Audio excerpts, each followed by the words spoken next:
빌립보서 4장 11절에서 12절까지 말씀 한 목소리로 다 함께 읽겠습니다. 시작. 내가 궁핍함으로 말하는 것이 아니니라. 어떠한 형편이든지 나는 자족하기를 배웠노니 나는 비천에 처할 줄도 알고 풍부에 처할 줄도 알아. 모든 일 곧 배부름과 배고픔과 풍부와 궁핍에도 처할 줄 아는 일체의 비결을 배웠노라. 아멘. 아멘. 아버지 하나님, 우리에게 허락하신 하늘의 복들을 세어볼 때 10손가락으로 다 부족함을 고백합니다. 너무나 많은 것들을 주셨는데, 그래서 너무나 많은 것들을 누렸는데 우리의 삶에는 감사가 더 많았는가, 서운함이 더 많았는가 돌이켜본 이 시간 되게 하시고, 정말 감사가 얼마나 큰 능력이요, 감사가 얼마나 큰 승리, 감사가 하나님을 얼마나 기쁘게 하시는 것인가 다시 한번 돌이켜보며, 또 하나의 시작되는 한 해는 진정 감사로 시작해서 감사로 마치는 한 해가 되게 하시고, 아니 날마다 하루를 감사로 시작해서 감사로 마치는 감사 성도들 우리 모두 그렇게 되게 하여 주옵기를 예수님의 이름으로 기도드리옵나이다. 아멘. 앉아주시면 감사하겠습니다. 감사에 대한 교훈들이 많습니다. 몇 가지 소개하면, 탈무드에서는 이렇게 얘기를 합니다. 이 세상에서 가장 행복한 사람은 누군가? 이 세상에서 행복한 사람은 지금 있는 이 모습 그대로를 감사하면서 살 줄 아는 사람이다. 이럴 때 아멘이 나오죠. 많은 인류가 존경하는 소위 현인이라는 아리스토텔레스. 가장 행복한 사람은 가장 많이 소유한 사람이 아니라 가장 많이 감사하는 사람이다. 그래서 행복은 감사하는 사람의 것이다. 한번 따라합시다. 행복은 감사하는 사람의 것입니다. 제가 제일 좋아하는 말, 제 생각에 제가 만든 것 같긴 한데 확실치가 않아서 저는 이걸 제일 좋아합니다. 행복은 감사의 문으로 들어와서 불평의 문으로 나간다. 저 이거 많이 기억하려고 했어요.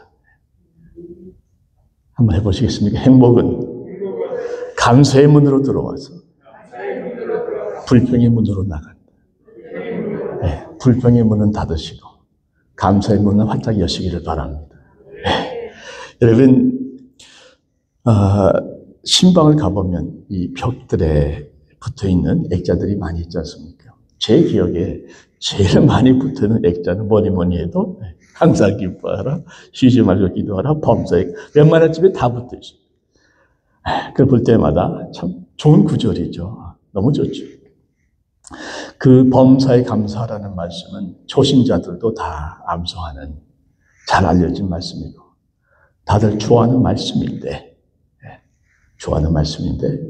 그 말씀대로 살아내는 분들은 얼마나 있을까? 과연 얼마나 많은 분들이 저를 포함해서 진정 범사에 감사한 삶을 살아갈 수 있겠는가? 또 살아내고 있겠는가? 결코 쉽지 않은 질문인 것을 우리가 압니다. 자, 그런데 여기에 반전이 있어요. 사도 바울이 오늘 말씀을 통해서 이렇게 고백을 합니다. 다시 한번 보겠습니다. 11절, 12절 보시면, 내가 궁핍함으로 말하는 것이 아니니라. 어떠한 형편이든지 나는 자족하기를, 그 다음 뭡니까? 배웠노니 그랬어요. 자족이란 스스로 만족하는 거니까 감사하는 거 아니겠습니까? 나는 스스로 감사하는 것을 스스로 배웠다는 겁니다. 그러니까 감사라는 것은 저절로 되어지는 것이 아니고, 감사할 일들이 있으니까 감사하고 불평할 일들이 있으니까 불평하고 이런 것이 아니라, 감사 자체가 우리가 배워서 훈련해서 모든 범사까지 감사할 수 있는, 심지어 그것까지 감사할 수 있는, 그럼에도 불구하고 감사할 수 있는, 거기까지 감사할 수 있는 자리까지 나가려면 훈련이 돼. 내 스스로 나를 훈련시키는, 배워나가는 과정이라는 것을 생각할 때 여러분 감사도 배워야 할 줄 믿습니다. 그래서 여러분들 오늘 말씀에 제가 꼭 부탁드리는 것은 사도 바울이 그래요. 그분의 일생을 보면 객관적으로 볼 적에 여러분 감사 제목 객관적으로 볼 때 3자 입장에서 볼 적에 찾기 어렵습니다. 40의 하나를 감한 39대의 매를 몇 번 맞았습니까? 5번 맞았습니다. 왜 39번이요? 40대 맞으면 죽거든요. 딱 죽기 직전까지만 때린 겁니다. 그걸 5번을 죽을 고민합니다. 몽둥이에 맞아서 쓰러진 게 3번입니다. 그냥 한두 대 맞았다는 게 아니라 완전히 맞아서 쓰러져버려요. 돌에 맞아 쓰러져서 죽은 줄 알고 사람들이 밖에 갖다 내버렸다고 했어요. 근데 다시 털고 일어난 거죠. 그런 분이 나는 모든 형편에서도 거기에는 박해도 고통도 들어가지 않겠습니까? 모든 형편에서도 나는 자족하기를 스스로 감사하는 것을 배웠다면, 바울이 그런 형편에서도 감사를 배웠다면 저와 여러분도 감사를 배울 수 있는 줄 믿습니다. 여러분, 감사는 배워야 되는 거죠. 그래서 오늘 2가지를 배웁니다. 왜 감사인가? 또 하나는 어떻게 감사인가? 2가지로 정리합니다. 왜 감사인가? 3가지 이유가 있는데, 첫 번째로 감사를 해야 돼야만 하는 이유를 첫 번째 이걸 확실하게 저는 선포합니다.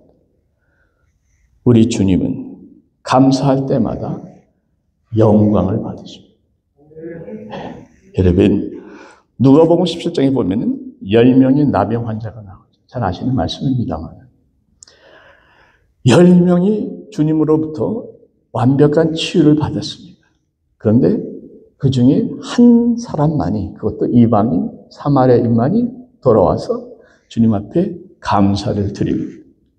그때 주님이 하신 말씀이 뭔가 하면 이렇게 말씀하셨어요. 이 이방인 외에는 하나님께 영광을 돌리러 돌아온 자가 없느냐 하셨어요. 그러니까 이방인은 주님께 너무 감사해서 돌아와서 감사를 드렸는데 주님은 이 자밖에 하나님께 영광을 돌린 자가 없느냐. 뭘 말합니까? 감사하는 것이 하나님께 영광을 돌리는 것이라고 분명히 말씀하고 있는 것이죠. 시편 50편 23절 감사로 제사를 드리는 자가 나를 영화롭게 하나니. 본문에 제가 적었죠? 네. 감사로 제사를 드리는 자가 나를 영화롭게 하나니. 제 인생의 목적은 하나님께 영광 돌리는 겁니다. 저는 뭐에 칼이 들어와도 그건 확실합니다. 여러분도 그런 줄 저는 믿습니다. 내가 너희를 창조한 것은 너희를 통하여 영광 받기를 원함이라고 주님께서도 하나님께서 말씀하셨습니다. 우리의 감사가 하나님께 영광이 된다면 우리 마음껏 감사하기 바랍니다. 마음껏 하나님께 영광 돌리시기 바랍니다. 여러분, 내가 감사할 때마다 감사 속에는 믿음이 포함되어 있습니다. 하나님이 이것까지 저에게 주셨습니다. 예수께서 이것도 저에게 주셨습니다. 이 믿음이 포함되어 있는 거거든요. 그것은 그 하나님을 높이는 것이고 그것은 그 하나님께 영광이 되는 것입니다. 순교도 영광이요, 선교도 영광이요, 주님께 집 팔아 드리는 것도 영광이요, 성전을 건축하는 것도 다 하나님의 영광 맞습니다. 감사도 빠지지 않는.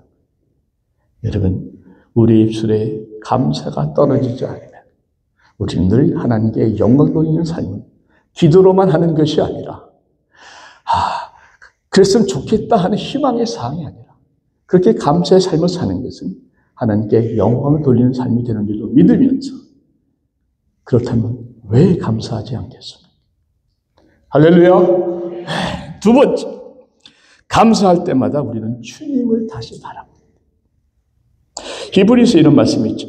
믿음의 주요 온전하게 하시는 예수를 바라보자. 이 땅의 것을 생각하지 말고 하늘의 것을 생각하라고 말씀하세요.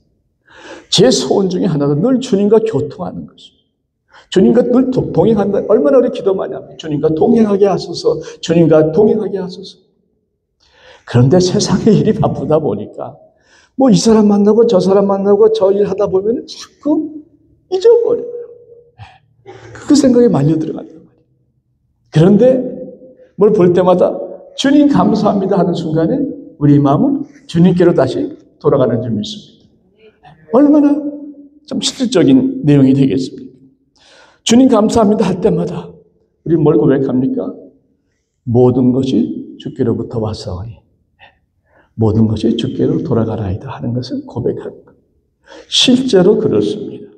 실제로 그렇습니다. 한 번 더 말씀드릴게요. 실제로 그렇습니다. 내게 있는 것 중에 받지 아니한 것이 무엇이 내가 받았은즉 어찌하여 받지 아니한 것 같이 자랑하느냐. 다 내가 준 것입니다. 여러분, 주님으로부터 생명 받으셨습니까? 영생 받으셨습니까? 그럼 나머지는 다 덤입니다. 생명을 받았는데 뭘 더 받았어요? 다 주셨는데 어찌 받지 아니한 것처럼 내가 뭔가 이룬 것처럼 내가 열심히 일해서 내가 열심히 노력해서 여러분 열심히 일하시는 그 손과 발과 지혜는 누가 주셨냐고. 여러분 모든 것이 주께로 왔다는 그 믿음의 고백. 그게 감사합니다. 그리고 그 믿음은 하나님께서 기쁘게 받으시고 우리가 어려운 일을 당할 때에 인생이 항상 쉬운 것만은 아니지 않습니까? 때때로 이 서운한 마음, 서운함이 좀 깊어지면 원망스러움이 되는 거죠. 불평이 나올 때가 있는 거 사실입니다. 저라고 불평이 없었겠어요. 그런데 이 불평과 서운함과 원망의 생각이 들 때에 꼭 기억할 게 있습니다. 바로 그 순간이 마귀에게 틈을 주는 시간. 사실 아주 위험합니다. 에베소서에 경고하죠. 마귀에게 틈을 주지 말라. 행복은 감사로 들어온다 그랬죠. 불평으로 나갑니다. 그의 문을 계속 열어놓으면 그 불평으로 마귀가 들어온다. 마귀가 들어와서 가만히 있습니까? 다 휘저어줬어요. 그래서 내가 불평만 하지 않았으면 얼마든지 기도하면서 감사하면서 주님의 도움으로 다 극복할 수 있는 문제들이 불평과 원망이 자꾸 틈을 주니까 마귀가 들어오면 다 잊어버려요. 다 뒤집어 놓는 겁니다. 그런 역사들이 얼마나 많은 줄 아십니까? 성경에도 그래요. 왜 이스라엘 민족이 40일 여정이면 얼마든지 통과할 수 있는 그 광야를 40년이 걸렸냐. 왜 40일의 여정이 40년의 재앙으로 바뀌었습니까? 결국 그들의 불평과 원망이 모든 비극의 시작이었죠. 여러분 불평하고 원망하는 거 자연스럽게 나올 수 있습니다만은 바로 그 순간에 입술을 통하시고 경계하시고 불평과 원망은 우리를 파괴하는 마귀에게 틈을 줍니다. 여러분 불평이 나올 때마다 그 불평을 바로 감사로 바꿔서 주님께 올려드리는 훈련하시기 바랍니다. 그게 감사의 훈련이에요. 그렇게 감사할 때에 우리는 다시 주님을 바라보게 되는 거죠. 주님을 바라볼 때에 우리는 승리할 수 있습니다. 그래서 감사할 때마다 주님을 바라봅니다. 세 번째, 감사할 때마다 하늘 문이 열립니다. 저 이거 믿습니다. 감사할 때마다 하늘 문이 열립니다. 여러분 주님께서 많은 기적을 행하셨는데 대표적인 기적이 오병이어의 기적이죠. 그런데 성경을 자세히 보면 오병이어의 기적을 행하시기 전에 글자 그대로 떡 5개, 물고기 2마리를 놓고 하나님께 기도를 하시는데 그 기도하신 내용이 뭔가 하면 마태복음 14장에 나오는데 이렇게 기도하시면 19절 말씀에 하늘을 우러러 축사하시고 떡을 떼어 제자들에게 주시매 제자들이 무리에게 주니 이렇게 하늘을 우러러 축사하시고 떡을 떼어 주시고 기적을 베푸시고 왜 축사한다는 뜻의 원어가 율로게오입니다. 그 뜻은 감사한다는 의미. 그래서 쉬운 성경은 하늘을 바라보며 감사 기도를 드리신 후에 이렇게 되어 있습니다. 우리말 성경도 하늘을 우러러 감사 기도를 드리신 후 빵을 떼셨습니다. 영어로도 NAB He gave thanks and broke the bread. 감사 기도한 후에 떡을 떼셨는데 그 결과가 어떻게 됐습니까? 다 배불리 먹고 20절에 남은 조각을 12바구니에 차게 거두었다. 또 하나의 기적. 예수님께서 나사로의 시체 앞에 서서 죽은 나사로를 살리는 그때에 요한복음 11장 41절에 보면 돌을 옮겨 놓으니 예수께서 눈을 들어 우러러 보시고 이르시되 아버지여 내 말을 들으신 것을 감사하나이다. 이 말씀을 하시고 큰 소리로 나사로여 나오라 부르시니 나사로가 나왔습니다. 주님이 감사하신 후에 오병이어의 기적이 일어났고 주님이 감사 기도하신 후에 나사로가 일어나는 능력이 나타났다. 여러분 시편 100편 4절 말씀 감사함으로 그의 문에 들어가며 찬송함으로 그의 궁정에 들어가서 그에게 감사하며 그의 이름을 송축할지어다. 자, 잘 들어보십시오.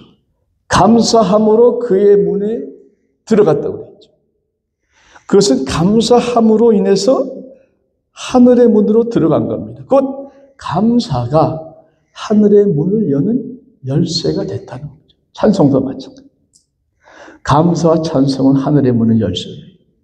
아멘. 그런데 중요한 것은 하늘의 문을 열 때에 아버지의 보좌 앞으로 나가기도 하지만 하늘의 문이 열릴 때에 하늘의 복이 또 임하는 줄 믿으시기 바랍니다. 그 말씀이 말라기서에 나오지 않습니까? 나를 시험하여 내가 하늘 문을 열고 너희에게 복을 쌓을 것이 없도록 굳지 아니하나 보라 그랬어요. 11조에 관한 말씀인데 다 읽어드릴게요. 말라기 3장 10절에 보면 만군의 여호와가 이르노라 너희의 온전한 11조를 창고에 들여 나의 집에 양식 있게 하고 그것은 나를 시험하여 내가 하늘 문을 열고 너희에게 복을 쌓을 것이 없도록 굳지 아니하라 보라 그랬어요. 정리하면 이렇습니다. 우리가 진정한 마음으로 하나님께 감사와 찬양 올려드릴 때에 그 감사와 찬양이 하늘의 문을 여는 열쇠가 됩니다. 그래서 우리 하늘의 문으로 들어가는 은혜도 있겠지만 하늘의 문이 열리면 하나님께서 쌓을 것이 없도록 하늘의 복을 우리에게 부어주신다 하는 것입니다. 여러분 하늘의 복은 무엇인가? 저는 하늘의 복을 강조합니다. 저는 복을 믿습니다. 그런데 이 땅의 복이 아닌 하늘의 복을 받으시길 바랍니다. 하늘의 신령한 복. 여러분 하늘에서부터 내려오는 은혜가 있어요. 위로가 있습니다. 만져주시는 사랑이 있습니다. 치유의 능력이 있습니다. 생명이 있습니다. 하늘의 기쁨이라는 게 있습니다. 하늘의 평강을 말할 것도 없습니다. 하나님께서 하늘문을 여실 때 우리는 만족하게 되고 행복하게 되고 주여 더 이상 이것으로 족하나이다 고백이 나옵니다. 우리의 필요도 우리가 원하는 욕심이 아니라 우리에게 필요한 것이 있다면 영적인 것이든 육적인 것이든 하늘의 문이 열리면 반드시 채워질 줄 믿습니다. 여러분 하늘의 문이 열리는 역사를 경험하시기를 바랍니다. 그러기 위해서는 우리는 감사와 찬양으로 하나님의 그 궁정으로 들어가는 은혜를 경험하게 되는 것이죠. 여러분 하늘의 문이 열리면 또 하나 역사가 있어요. 지옥의 문이 닫히는 줄 믿습니다. 아멘. 하늘의 문이 열리니까 지옥의 문은 자동으로 닫힐 수밖에 없는 거예요. 감사함으로 하늘의 문을 여시고 감사함으로 하늘의 복을 누리시기를 한 번 더 축원드립니다. 자, 세 가지 말씀드렸어요. 뭡니까? 첫째, 감사할 때마다 하나님은 영광 받으신다. 둘째, 감사할 때마다 우리는 주님을 바라보게 된다. 셋째, 감사할 때마다 하늘의 문이 열린다. 하늘의 문이 열린다. 우리 믿으시면 아멘 하십시다. 여러분, 이거 또 목사님 설교하시는구나. 이거 아니에요. 여러분 이렇게 경험하시라고. 제가 경험했으니까. 확신이 있다 보니까 여러분도 그 자리까지 가시라고 간곡하게 호소하는 한 젊은 목사는 아니고 늙은 목사도 아니고 어중간한 목사의 간절한 호소로 들으시면 좋겠어요. 여러분들 향한 하나님의 마음인 줄 믿습니다. 자, 그러면 어떻게 감사인가? 어떻게 감사인가? 첫째가 범사 감사입니다.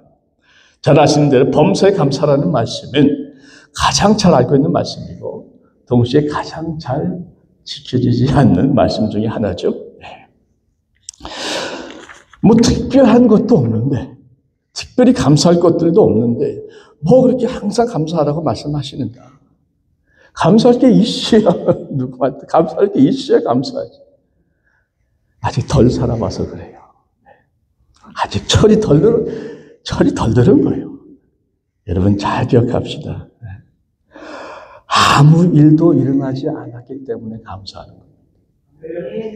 여러분, 아무 일도 일어나지 않았다는 것은 오늘 하루도 하나님께서 아무 사고 없이 우리를 잘 지켜주셨다는 거 아닙니까? 그죠? 네. 이런 일은 수없이 많습니다. 어떤 분이 눈이 너무 아파가지고 병원에 갔어요. 의사가 얘기하기를 악성종양 같다는. 째봐야 되겠지만 악성종양은 암이니까 퍼지거든요. 가만 놔두면 결국 실명한다. 그리고 수술을 해도 온전한 회복은 어려울 것 같다. 그러나 뭐 수술 안 하면 뭐 실명까지 간다니까 하겠다 그렇게 된 거죠. 비장한 각오로 수술대에 누웠습니다. 근데 막상 수술을 했는데 환부를 째보니까 악성종양이 아니에요. 퍼지지 않는 겁니다. 쉽게 제거를 해버린 거예요. 딱 눈을 떴는데 그 의사가 하는 말씀이 환하게 웃으면서 아유 선생님 축하합니다. 암이 아닙니다. 이전처럼 여전히 다시 볼 수 있습니다. 이분이 너무나 감사해가지고 목사님께 당장 전화한 거죠. 목사님 제가 암이 아니랍니다. 실명이 되지 않는다. 내 생애 최고의 복입니다. 다시 볼 수 있습니다. 목사님도 할렐루야 아멘. 할렐루야 아멘이죠. 근데 여러분 가만히 생각해 보면 수술 전과 수술 후와 달라진 게 뭐가 있습니까? 수술 전에도 잘 받고 수술 후에도 별 탈 없이 잘 그냥 그대로 본 거예요. 이전에도 잘 받고 이후에 잘 보는데 아무 변화가 없는데 그 변화가 없기 때문에 감사한 줄 믿습니다. 맞죠? 여러분, 목회 30년 하면서 많은 일을 저도 겪었지 않습니까? 참, 잊혀지지 않는 이야기들이 많습니다. 한두 가지만 잠깐 소개해. 아들이 전 외아들인데 좋은 직장, 좋은 학교, 좋은 직장 얻어가지고 잘 힘차게 시작을 하다가 따로 LA 쪽에 살았죠. 집, 부모는 샌디에고 있고. 갑자기 친구가 연락해서 밤에 자다가 죽어버렸어요. 심장마비 갔다는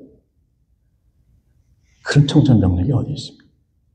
장례를 치르는데 그 엄마가 나중에 나중에 하관 비유할 적에 엄마가 견디지 못해 주저앉다. 제 룸메이트가 대학교 때 좀 친했던 친구인데 열심히 지금 재활의학 의사로 잘 나가던 친구, 교회 장로를 신앙생활도 잘했던 친구. 재작년에 그 와이프가 그것도 교회에서 오다가 교통사고로 직사해버렸어요. 제가 위로하려고 좀 도와주려고 연락을 해도 답이 없어요. 지금 하와이에 가서 지금 혼자 산다는 얘기가 있는데 어느 순간에 그렇게 돼버린 거죠. 여러분 제가 말씀드리는 것은 아무 일도 일어나지 않았다는 것은 내가 오늘 하루 심장마비 안 걸리고 교통사고 안 나고 무사히 잘 지냈다는 증거인 줄 믿습니다.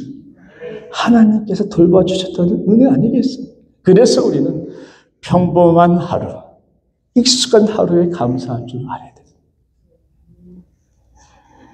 여러분, 이스라엘 백성도 한 번 더 얘기하겠습니다. 하나님의 인도로 출애굽을 해가지고 홍해를 건너서 얼마나 신났습니까? 딱 광야로 들어갔는데 그때부터 문제가 생긴 거예요. 그 광야 땅에 먹을 게 있습니까? 마실 게 있습니까? 200만 명이 지금 막막한 거예요. 근데 그 상황에서 하늘에서 새벽에 만나가 내리니 얼마나 황홀했겠습니까? 그 맛있는 만나, 그 은혜의 만나 먹으면서 하나님께 다 할렐루야 할렐루야 얼마나 많이 했겠어요. 하루 이틀 한 달 두 달 1년 지나요. 그 감사와 감격이 점차 식어지면서 슬슬 불평이 떠오르기 시작한 겁니다. 그래서 하나님 왜 만나만 주십니까? 고기도 좀 주시죠. 양파도 좀 주시죠. 거기 나와요. 부추도 좀 주시죠. 오이도 좀 주시죠. 불평이 나는 그 불평의 시작이 이스라엘 백성들의 모든 비극의 시작인 것을 성경은 증거하고 있습니다. 제가 드리는 말씀은 익숙한 은혜를 잊지 말자 하는 것입니다. 하나님의 은혜가 늘 우리에게 필요하고 또 그렇게 늘 주시더라고요. 여러분, 이 땅의 삶은 광야와 비교할 수 있습니다. 저는 그렇게 말해요. 한 발자국 잘못 디디면 낭떠러지도 많고요. 그죠? 길 한번 잘못 들면 목말라 쓰러질 것도 많습니다. 그 광야 길을 이 순간 이 자리까지 인도하신 것은 전적인 하나님의 은혜인데 늘 그렇게 하나님의 은혜라고 믿고 살다 보니까 어느 순간부터는 하나님의 은혜가 감동이 식어집니다. 점점 당연해지게 돼요. 나중에는 하나님 앞에 안 주시면 원망하는 이렇게까지 가는 사람들이 의외로 많습니다. 이재환 선교사님이라고 아프리카 감비아에서 선교하신 분일 걸로 압니다. 컨미션 지금도 하고 계시는데 제가 그분의 설교는 30년 전에 부흥집에서 들었는데 지금도 잊히지 않기 때문에 여러분 소개해드립니다. 다른 내용 기억 안 나는데 한 가지가 딱 기억해요. 그분이 그러시더라고요. 감비아에서 정말 고생한 얘기 하시면서 어떤 분은 감비아 아프리카 선교라는데 스키복을 선물로 보냈던 분도 계시더라고요. 억장이 무너졌답니다. 그러면서 하시는 말씀이 여러분들은 이 세상에서 가장 살기 좋은 미국 땅에서 산다는 그 사실 하나만으로도 일평생 감사하셔야 됩니다. 여러분들 불평할 자격이 없습니다. 그냥 본인은 아프리카 살아서 오셨어요 할 말이 있는 거죠. 막 얘기를 하는데 제가 그때 정말 아멘 크게 하면서 나 저거 그대로 내 마음속에 간직하고 살아야 됩니다.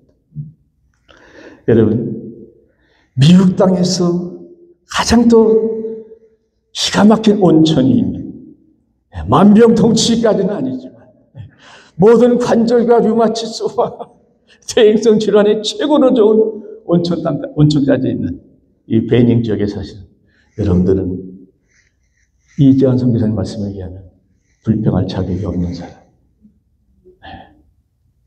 여러분, 오늘 숨을 쉬면서 산다는 것이 어제 이 땅을 떠난 사람들에게는 간절한 소원이요 기도의 제목이었습니다.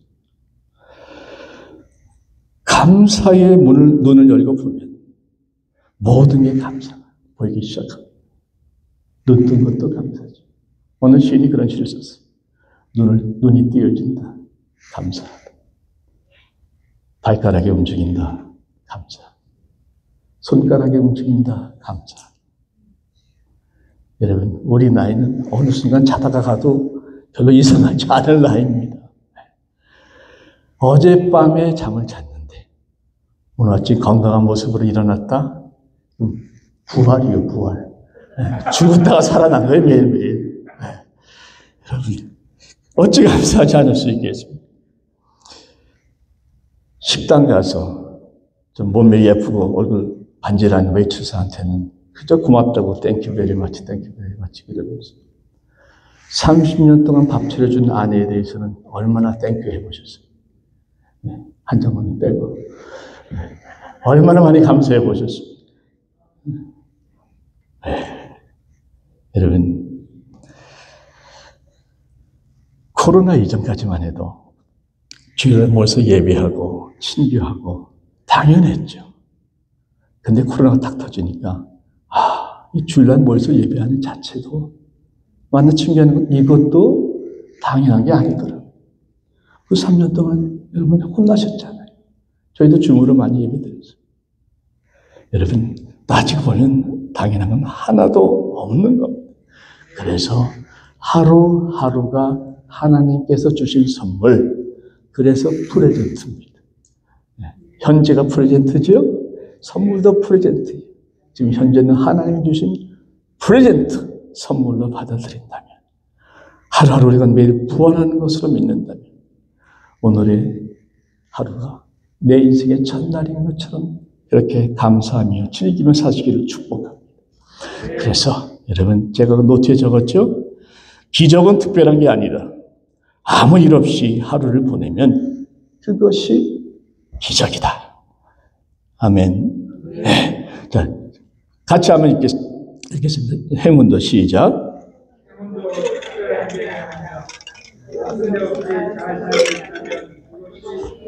네, 3번 시작.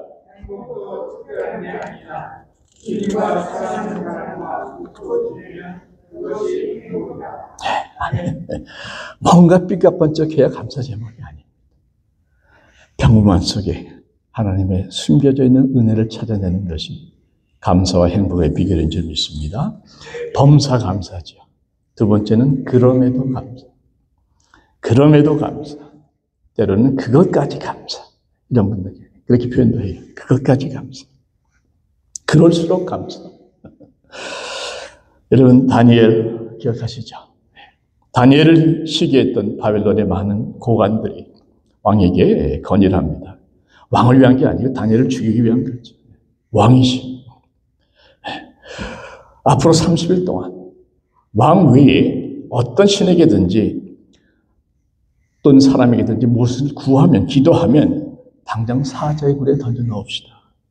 그냥 왕의 영광을 세우기 위해서 그렇게 얘기하는 척하니까 왕은 그저 기분이 좋아가지고 그렇게 하라고 사인을 합니다. 그 조서가 다니엘에게도 명령이 떨어지지 않습니다.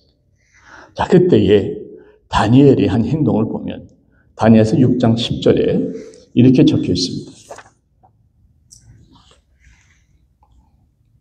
다니엘이 이 조서의 왕의 도장이 찍힌 것을 알고도 자기 집에 돌아가서는 윗방에 올라가 예루살렘으로 향한 창문을 열고 전에 하던 대로 하루 3번씩 무릎을 꿇고 기도하며 그의 하나님께 감사하였더라. 여러분, 위기가 왔으니까 기도를 붙잡고 하나님 앞에 무릎 꿇고 3번 기도했다는 것까지는 제가 좀 이해가 돼요. 근데 기도만 한 것이 아니고 기도하면서 감사했다. 근데 감사할 게 뭐가 있습니까? 지금 사자굴에 산채로 잡아 던져지게 생겼는데 믿음을 포기할 수는 없고 눈앞에 죽음이 다가와 있는데 뭘 감사했을까? 여러분 같은 감사가 나오겠어요? 살려달라고 하나님 앞에 때를 쓰는 건 이해가 돼요. 주님 이럴 수 있습니까? 저 살려주셔요. 이거 저도 그럴 것 같은데 감사 제목을 거기서 뭘 찾았을까? 성경은 감사의 내용을 얘기하지 않습니다. 몰라요. 그런데 확실한 것은 하나님께서 그 상황 속에서도 그럼에도 불구하고 하나님께 감사를 잊지 않았던 다윗을 하나님께서 엄청나게 축복하셨습니다. 사자굴에서 건져낸 것은 물론이고 지극히 높은 그 바벨론의 총리 대신으로 제2인자로 전 세계를 다스리게 만들었고 심지어 그 왕이 하나님께 영광을 돌리는 자리까지.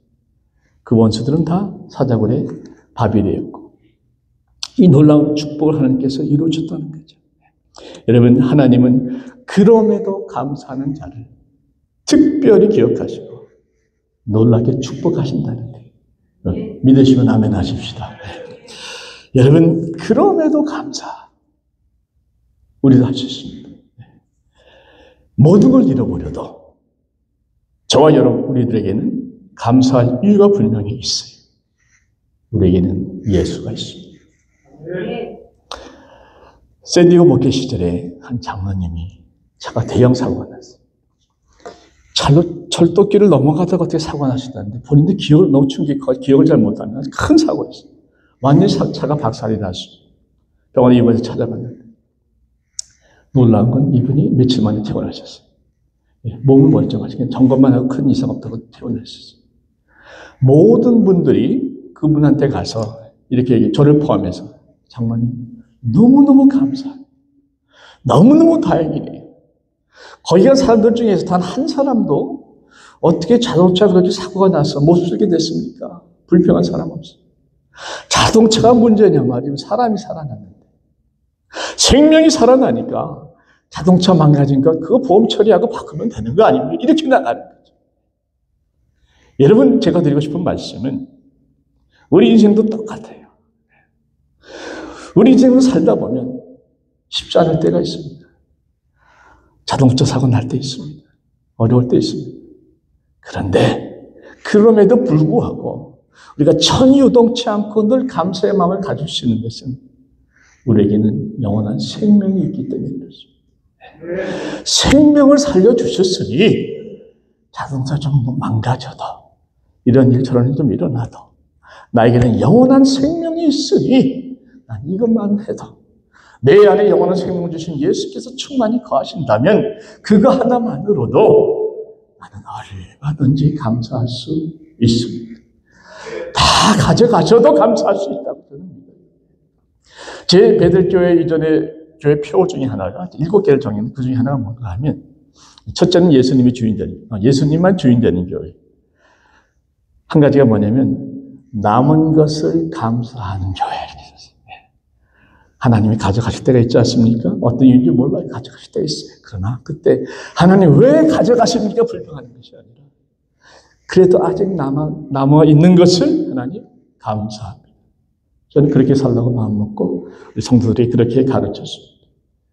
여러분, 남은 것을 감사할 줄 아는 성도, 성숙한 성도예요. 그럼에도 감사할 줄 아는 성도인 줄 믿습니다. 그 자리 가시기를 다시 한번 축원드립니다. 말씀을 맺겠습니다. 여러분, 이런 말씀이 있어요. 박은미 교수라는 분이 쓴 글에 이런 말이 있습니다. 인간의 행복은 자신의 욕망을 체험으로 경험하는 것이 아니다. 무슨 말이냐? 인간의 욕망을 채운다고 해서 쾌락이 채워진다고 해서 그것으로 만족하게 되는 것이 아니라 오히려 불만족이 더 커진다는 거예요. 왜 그럴까? 이렇게 얘기를 합니다. 우리가 현실에서 쾌락을 얻는 속도보다 욕망이 커지는 속도가 훨씬 빠르기 때문에. 예를 들더라고요. 37평의 아파트를 얻기 위해 돈을 버는 속도는 매우 느리지만 42평의 아파트에 대한 욕망이 생기는 속도는 아주 빠르다. 무슨 말씀인지 아시겠습니까? 내가 원하는 게 있어요. 그걸 위해서 열심히 살았어. 얻었어요. 근데 그 순간에 또 다른 욕망이 생긴다. 늘 우리에게는 불만이 있다는 거예요. 채워지지 않는 욕망이 있다는 거예요. 바다는 메워도 인간의 욕심은 메우지 못한다. 이런 말도 있습니다. 여러분, 잘 들으십시오. 꼭 기억하십시오. 인간의 행복은 욕심을 채우는 데 있는 게 아닙니다. 그 욕심을 다스리고 절제하고 스스로 자족하는 데에 행복이 있는 줄 믿습니다.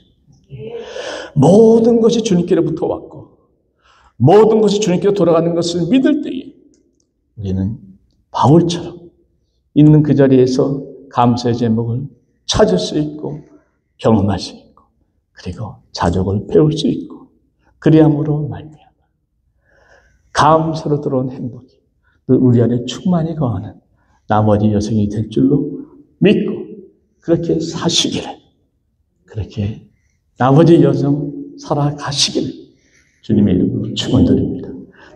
기도하겠습니다. 내게 있는 것 중에 받지 아니한 것이 무엇이냐? 내가 받았은즉 어찌하여 받지 아니한 것 같이 자랑하느냐? 하나님, 모든 것이 주께로부터 왔고 모든 것이 주께로 돌아감을 믿습니다. 주여 감사합니다. 나 위에 돌아가신 것 감사하고 나 위에 베풀어 주신 것 감사합니다. 범사 감사, 그럼에도 감사, 우리 입술에서 떨어지지 말게 하여 주시고 그 감사함으로 하늘의 문 열고 들어가게 하시며 그 감사함으로 하늘의 복 더욱 누리게 하여 주옵소서.